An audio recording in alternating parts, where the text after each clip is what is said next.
Hi everyone, this is Grace, and today I'll be walking you through how I made this Happy Hearts set. So let's go. Now, this set was originally made for a beginner online class, and it is 10 different designs, all using the same heart cutter. I have a specific one that I used that is linked in the description. It's 3.25 inches, but you can certainly use just about any heart cutter you can get a hold of. I would say in the range of like 3 to 3.5 inches. I wouldn't go any bigger than that for sure. And smaller, you might struggle with the designs, like actually getting them on a smaller heart. But 3.25, I feel like, is the sweet spot. Not too big, not too small. It is 10 different designs, all on the same heart. I love doing that kind of set, especially for beginners. And this entire set uses one consistency. That's another big thing that I love to do for at-home beginners, is to simplify as much as possible. The fewer consistencies, the less time you have to spend mixing icing. So let me talk about this technique here first. This is a classic wet on wet drag, I don't know, which takes dots and makes them look like they are hearts. So that was a thick flood purple and then a thick flood with the white, using a smaller bag so I can get a smaller tip out of it with less icing in it, and then using my scribe, pulling through the center of the dots and doing that little swirly. Now, there is a bit of an art to the spacing of the dots. If they're too close together, they won't be really defined hearts, and if they're too far apart, then they won't be connected. So just keep that in mind. What else can I talk about? Okay. So this one here is, we're starting with an edible marker, but if you don't have an edible marker, that's totally fine. Sometimes I just like to mark it out, or you can just fly by the seat of your pants. Now, as a beginner, I always recommend not flooding all the way to the edge. That will give your icing a little bit of leeway to naturally spread out a bit and hopefully not flood over the edge. This here, we're ultimately going to crackle this, but I just wanted to add a little bit of extra fun before we did that by doing this little wave design. So you want to work pretty quickly on this. But you don't have to stress quite as much if you're doing like wet on wet. This is like wet next to wet. So to get the best seam, you're going to see that I am placing the line on the very edge of the purple. That is going to get the best seam in between the sections. If you place the line like next to the purple, you're not going to get as good of a seam. Placing it on the very edge makes sure that your pink that you're coming through with is getting the crispest, is that a word? Crispest? The most crisp line. Now, you could flood up next to it, if that makes sense. Like, do a flood pressure, but I don't think it gets as good of a seam. So just keep that in mind. Now, the thing is, we are going to crackle this, so if it's not perfect, it's okay. The crackle will somewhat distract from it. It won't totally distract from any mistakes, but it will certainly do some good work. So this here is the end of the scribe I'm using. This is not my usual scribe, but this is like a basic scribe from Amazon. So I just wanted to show you that you can use this. You can use anything with kind of a rounded end to it. You can use a paintbrush end or a pen end. Just make sure it's not flat, that it's rounded, and make sure that you are cracking the surface. If you pick up your tool and it has icing on the end of it, that means that you've gone too far and you're actually puncturing the surface of the icing. Another big question I always get asked is, how long do you let it sit for to dry? Now, I can't give you an exact answer because it depends on how thick your icing is, the environment that you're working on, how long it's going to take to dry. But my usual MO is I set a timer for 10 minutes and I go from there. Usually around 15 minutes is a sweet spot. Sometimes 10 minutes though. Sometimes I have to wait longer if it's like really humid out, or if I used a really thin icing to flood. This here is my thick flood though, so The thicker the icing, the faster it will dry. Speaking of thick flood, we are doing a 1 consistency outline and flood for this entire set. That means, as you can see here, that we are outlining and flooding with the same icing. It is the exact same bag. I didn't just do a magic trick. It's the same bag. It's just more pressure on the bag. To get that outline, it's like barely applying any pressure. And then this is like opening a pickle jar. And sometimes it's a tough pickle jar to open, okay? It's a lot of pressure. If you're using good bags, they won't pop. My favorite are Borderlands Bakery. I've used hundreds at this point. I don't know, maybe thousands. And I've had just like 2 pop ever, but other brands I've had something pop like every package I buy. So this here is piping some lines, and we're going to do a scribe pull option. That is one of 2 ways to do like a line scribe pull. So this is a continuous line. I love this because first of all, it's beautiful. You do need to make sure that you're really bringing the scribe far enough up and far enough down to get the nice little like swirlies at the top and the bottom. And this is nice too, because since you don't have to take your scribe out and clean it off after every pull, it can be done faster, which is great when you're working with thicker icing like we are here. Next up, I think we're doing flowers. So just a note here, the white, I do actually color my white. I didn't always used to, but now I do. And it gives me a nice crisp white. Certainly though, it's fine if you don't color your white icing. Like, we will survive. And speaking of the colors for this set, I did white, pink, and purple, but I encourage you to do any 3 colors you want. I would say it's probably best for at least one of them to be white. That's just generally, I think, a good rule of thumb to always have white in a set, but you can do any color. You could do like blue and orange. You could do red and yellow. That would look a little bit like ketchup and mustard. But, you know, I was going for a little bit more of like a love Valentine's Day theme here, but y'all, hearts are for year round. You can do any colors you want. So let's talk about what I'm doing here. I bagged a couple of colors in smaller bags as well as larger flooding bags. The smaller bags allows me to cut a different size tip in the bag, but it also gives me a lot more control over the icing because there's less icing in the bag. So I use that small bag for these pink dots here. That's one of my tricks when doing a 1 consistency set. I'll talk more about that later.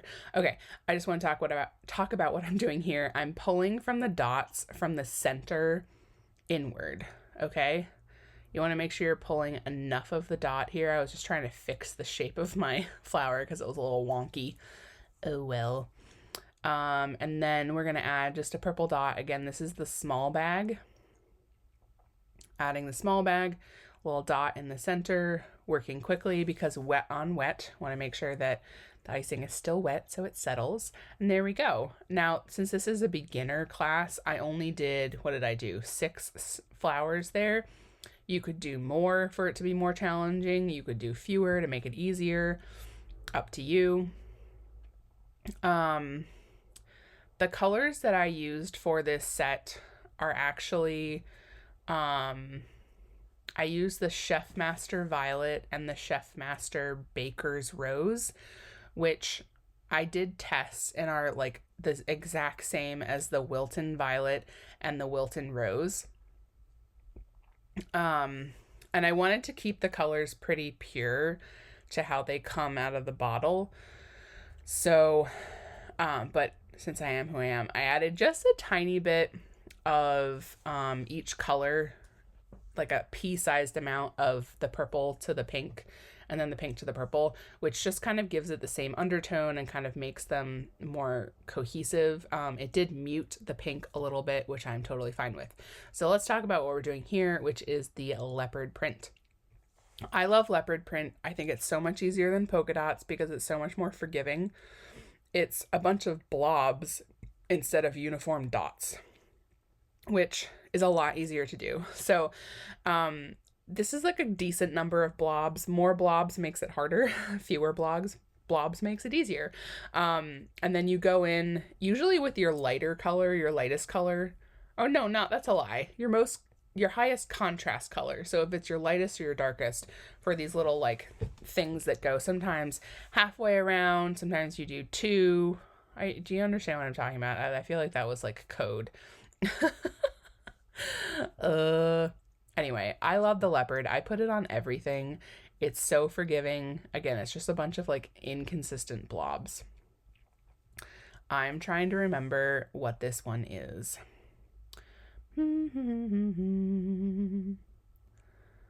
I feel like this is the other line one.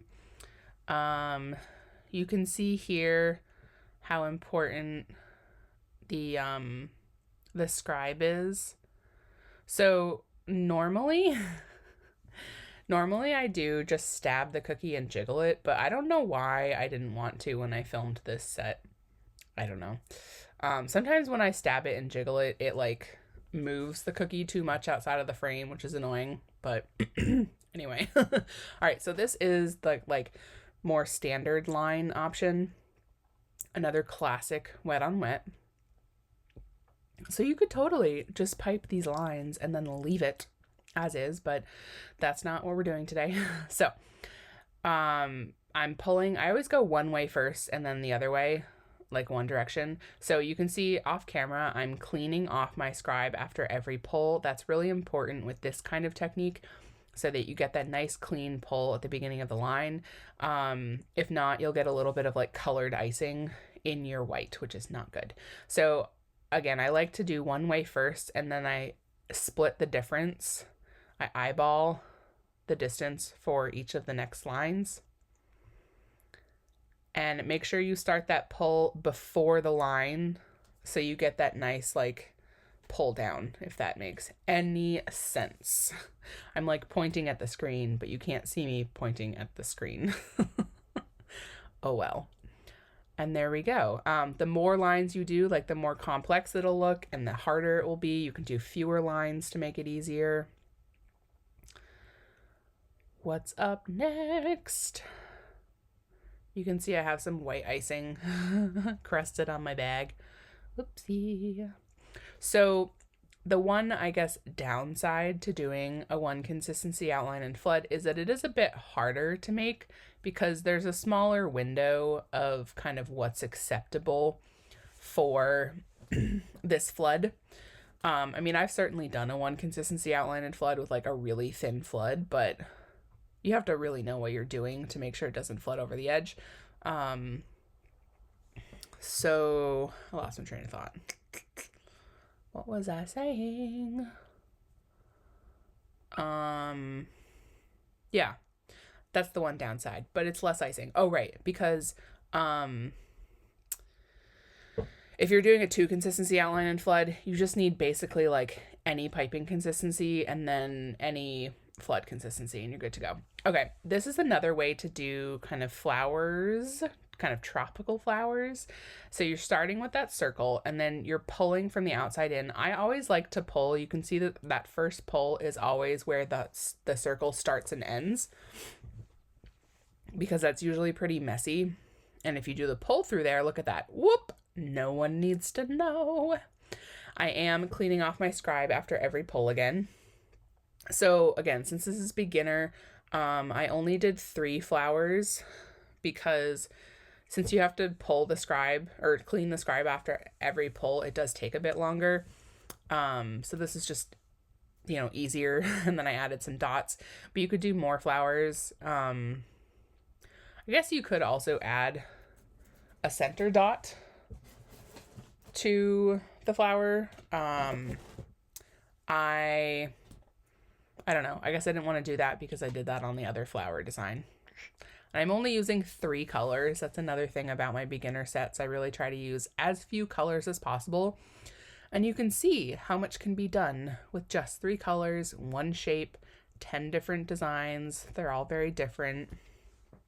I'm just using my scribe here to jiggle the surface of the icing to help it settle. And there we go. Gorgeous. She gorgeous. All right, what's up next? Oh, what's next? I really don't know. I feel like there's a purple one I'm not thinking about. Is this the drip one? And by the way, the little purple dots and the white lines, that was all done with a smaller bag again. So I guess I can talk about that.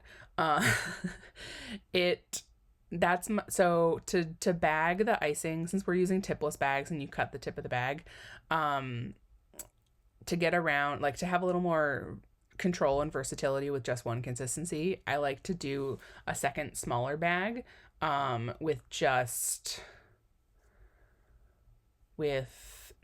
a smaller amount of icing. Again, you can cut the tip of the bag smaller, like this pink bag here is one of the smaller ones. And when you have less icing in the bag, you have more control over it, and it is like pushing down less. There's less pressure, like it's coming out of the bag slower, in other words. Yeah. Okay. Excuse me. This one here is kind of like a simpler nod to plaid. To do plaid on a one consistency outline and flood this size can be a bit challenging. So since I was really channeling easy, that's why I did kind of this pattern in the corner like this, but you could certainly, fill out the whole thing with more of this pattern. Simple, but something different. Okay, I feel like this is nope, this is either polka dots or the geometric lines. We shall see. Sidebar, the little black dots in my cookie is vanilla bean paste. Always make sure that you give your icing time to develop. It's going to get darker over time. Excuse me, I have a frog in my throat. It gets darker even within like 30 minutes to 60 minutes, but I usually make my icing the night before and let it sit overnight. You always color it to a few shades lighter than you ultimately need. Let it sit in an airtight container on the counter. As long as you're using my recipe, I cannot vouch for other recipes on the counter. And then in the morning, it will be darker. And if it's still not dark enough, then you can add more color at that time. But general rule of thumb, if it's the color you need in the bowl already, you've gone too far, because it will continue to darken as you bag it, as you decorate, as it dries. Okay, here is the polka dot. And I honestly always struggle with polka dots. Like, I look at this and I tear it apart because I'm like, it's not as perfect as Sally Mae's or whatever. This is the smaller bag of icing. And I'm kind of laying the icing on top. I like to do my polka dots very methodical because otherwise I feel like they look silly. I don't know. The key here is to get the edges like that. Really make sure that your polka dots are like going all the way around. And then just jiggling the surface here. I do kind of regret how many polka dots I put on this. I wish I had done fewer. I also feel like that would go kind of with the aesthetic of the rest of the set a little bit better. But, flying by the seat of my pants here. It's all good. Yeah, so this one had fewer dots on it, and I like the look of that better, and it's obviously a little bit easier to do. Okay, this one is the ombre, and I actually took inspiration from this, from the, what's it called? Ooh, brain fart. Again. The ornament set, that's what it's called. The ornament set that I did last year. And then from that set, I found inspiration to do ombre from people who use an airbrush, but I personally don't own an airbrush, and obviously an airbrush is not like a beginner thing to do, so I had to improvise. So this is how I improvise. I like to kind of layer a little bit of the next color on top, and then use my scribe to really mess it up as much as possible. For this part, I think the messier the better. If there's still defined lines of icing, you can see that, and I don't think it looks good. So get messy, yo. Now, if you do have an airbrush, you just ice the cookie white, and then you cover it in white sanding sugar, big sanding sugar, or I guess you could do small too. And then use an airbrush to do a gradient, and it looks so cool. It's like one of the rare moments where I wish I had an airbrush. You can see I have some little like, it doesn't look perfect, but that's fine because I'm covering it in sanding sugar. This is large sanding sugar. Sanding sugar is like not officially advertised as small and large, but there are two distinct sizes, and this is the bigger one, which I personally think is better for this set. Has a lot more dimension, but there are times when using a smaller sanding sugar is better. So this one is the geometric lines, and this is actually a throwback to one of the very first shape series sets I did. So this set generally is just like a nod to my shape series sets. I do much more epic big sets with one shape, a limited color palette, and I just let my imagination go wild. And so I wanted to do a nod to that here, because obviously also what's great about it is it uses a lot less resources, which is great. So this geometric lines one I did in my shape series set a couple years ago. And we're going to take the smaller bag of white. And by the way, when I flood all of these cookies, I'm using the larger bag with like a larger hole cut in it for flooding. So this one, there's really no rhyme or reason. Just do as much crisscrossing as you can. Do as many lines as you want. I think this looks really cool. I've heard some people are not a fan, which is totally fine. To each their own. I'm a fan, and that's what's important. No. When piping lines, it's always important to have your arm braced on the table. Lift that bag off the surface of the icing, okay? Anywhere from like a 1/4 of an inch to an inch, depending on how far you're piping. Excuse me. That's what's going to get you the best line. I see a lot of beginners who just like hover and don't brace their arm on the table, and I really highly recommend bracing your arm on the table in some fashion. I usually, depending on like how far into the table I'm decorating, usually it's right above my elbow on the edge of the table, but if I have to like go far into the table, I will put my elbow actually on the table. I just love this purple. When I was thinking about what colors to do with this set, I wanted to do something a little different. Like most people do red and pink, you know, for Valentine's Day. I wanted this, first of all, to not be super Valentine's Day-y. Like I want people to be able to do this set year round. Like I said, that's why I encourage people to use whatever colors they want. And doing red for beginners is not easy. Like it's hard to get a good red that's not oversaturated, and when you oversaturate your red, it does not taste good and it can bleed and blah blah blah. So that's yet another reason not to use red. On the pink note though, if you're using my lemon recipe, you cannot use Americolor pinks or